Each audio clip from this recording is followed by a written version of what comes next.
Cerita tentang Joker dan Harley Quinn tentunya tak asing bagi kalangan anak muda hingga dewasa. Film Suicide Squad yang menampilkan sepasang kekasih romantis rebel ini sepertinya cukup digemari oleh masyarakat. Namun faktanya, pada pertengahan abad ke-20 di Amerika Serikat, jauh sebelum DC mengeluarkan karakter fenomenal tersebut, terdapat dua tokoh nyata yang karakteristiknya terbilang mirip, yaitu Bonnie dan Clyde. Terkenal atas romansa dan perilaku anti-hukum, kisah mereka cukup melegenda. Bahkan pada tahun 1967, muncullah sebuah film yang didedikasikan khusus untuk menceritakan perjalanan hidup pasangan itu. Lantas, siapakah Bonnie dan Clyde?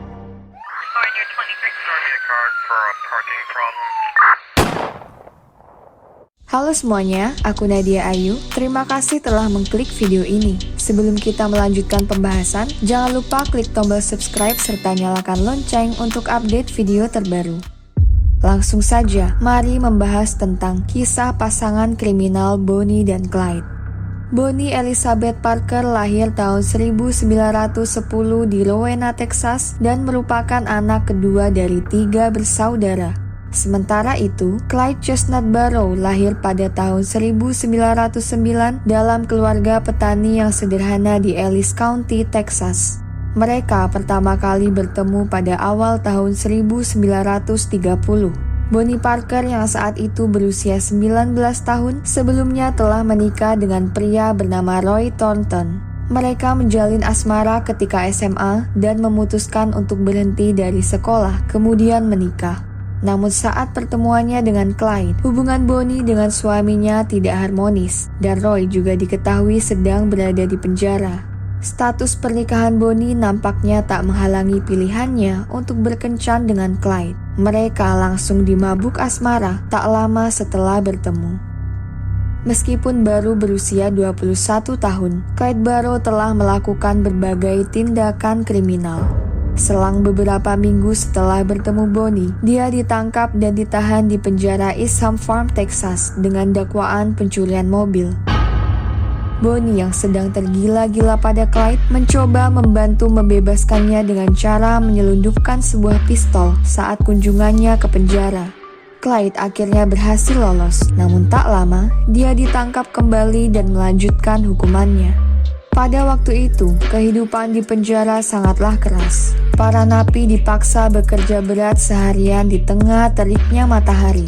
Oleh karena tak tahan dengan kegiatan yang menyiksa ini, Clyde memilih memotong jari kakinya sendiri dan membuatnya cacat agar mendapat keringanan pekerjaan. Namun kesialan baginya, tak berselang lama dia kemudian dibebaskan bersyarat pada tahun 1932 setelah petisi pembebasan dari ibunya disetujui oleh pengadilan. Nampaknya, penjara tak membuat Clyde jera, bahkan pengalamannya selama ditahan membuat Clyde makin liar.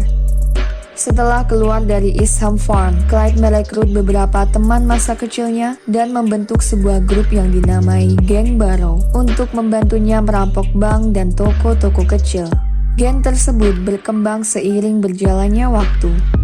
Suatu ketika, Clyde harus kembali berakhir di penjara atas tuduhan perampokan sebuah toko di Texas. Selama 2 bulan menjalani hukuman, Bonnie sempat menulis puisi khusus untuk mengobati rindunya pada Clyde. Setelah dibebaskan, pasangan kekasih itu kembali menjalani kehidupan bersama dan melanjutkan pekerjaan jahatnya. Meskipun sebelumnya mereka terkenal sebagai pelaku dari berbagai perampokan bank dan toko yang tak melibatkan korban jiwa, perjalanan geng Barrow menjadi semakin liar tahun 1932, tepatnya di bulan April. Salah satu anggota geng menembak pemilik toko perhiasan bernama John Butcher hingga tewas ketika sedang melancarkan aksi perampokannya. Saat diinterogasi polisi, istri korban memberikan kesaksian bahwa sang penembak tak lain adalah Clyde. Kejahatan mereka terus berlanjut hingga musim panas tahun 1932. Pada tanggal 5 Agustus, ketika sedang berada di Oklahoma, Clyde dan anggota geng Barrow bernama Raymond Hamilton didatangi oleh 2 polisi. Menurut berita yang beredar, Clyde dan Raymond melepaskan tembakan yang berakhir dengan terbunuhnya salah satu anggota dan melukai yang lain. Tahun berikutnya, geng Barrow terus melakukan aksi kriminal brutal yang disertai korban jiwa. Antara bulan April dan Juli tahun 1933, mereka terlibat berbagai aksi yang berujung tertangkapnya para anggota geng. Dan pada awal April, Buck Barrow, kakak Clyde beserta istrinya Blanche Barrow bergabung dalam geng. Geng Barrow bermarkas di sebuah rumah di Joplin, Missouri ketika kepolisian mengepung tempat tersebut pada April tanggal 13.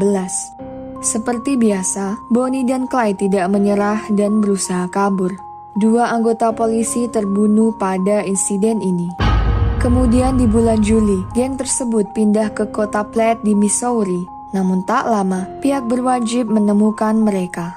Ketika kepolisian datang dan mengetuk pintu, seorang wanita dari dalam berkata bahwa dia akan membuka pintu setelah selesai memakai baju. Tak diketahui sang pemilik suara adalah Bonnie atau Blanche. Namun yang pasti, beberapa saat kemudian, para anggota geng menghujani para polisi dengan tembakan. Seluruh anggota akhirnya mampu melarikan diri.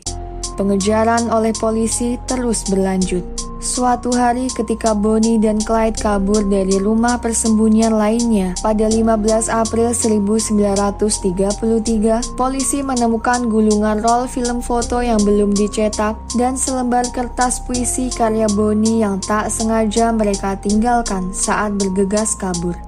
Sebuah surat kabar lokal kemudian menerbitkan foto-foto tersebut yang tambah membuat Bonnie dan Clyde makin terkenal di mata publik sebagai pasangan kriminal romantis. Ketika kabur dari kejaran polisi pada 10 Juni 1933, Clyde mengemudikan mobilnya dengan kencang dan berujung membuat kendaraan tersebut tergelincir dari aspal. Kecelakaan itu membuat semua orang di mobil terluka. Menurut pernyataan Blanche nantinya, Bonnie mengalami luka yang parah pada kaki, tangan kanan, dan wajahnya. Anggota geng mengira bahwa Bonnie tak akan selamat, namun menakjubkannya, Bonnie mampu bertahan meskipun lukanya tak benar-benar bisa pulih. Selang beberapa hari setelah mereka selamat dari kejaran polisi di kota Platte, Missouri, geng Barrow sekali lagi harus berhadapan dengan polisi. Bonnie, Clyde, Blanche, dan Buck kemudian terbang ke Iowa, di mana mereka bersembunyi di sebuah taman hiburan yang terbengkalai.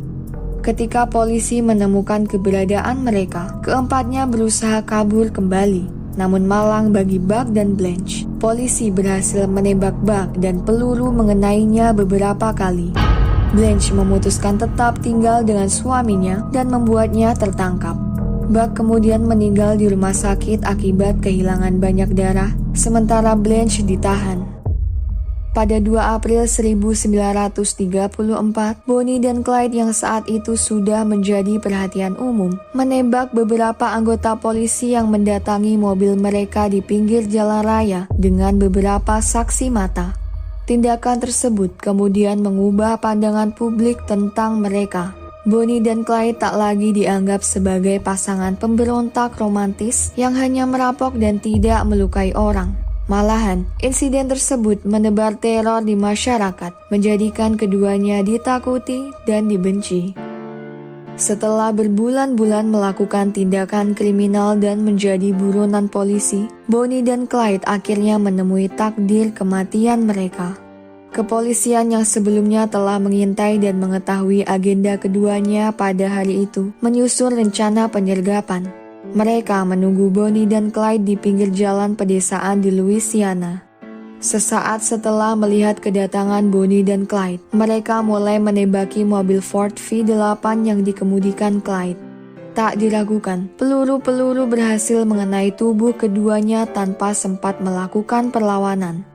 Bukti foto yang diambil menunjukkan bahwa mobil mereka terkena setidaknya 112 peluru. Pihak berwajib melaporkan bahwa Clyde terkena 17 tembakan, sedangkan Bonnie 26 tembakan. Kerumunan warga langsung memadati lokasi kejadian setelah beritanya menyebar.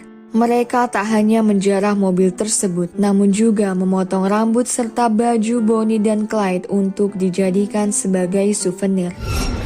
Kedua keluarga sepakat untuk menguburkan mereka di lokasi pemakaman yang berbeda di Texas.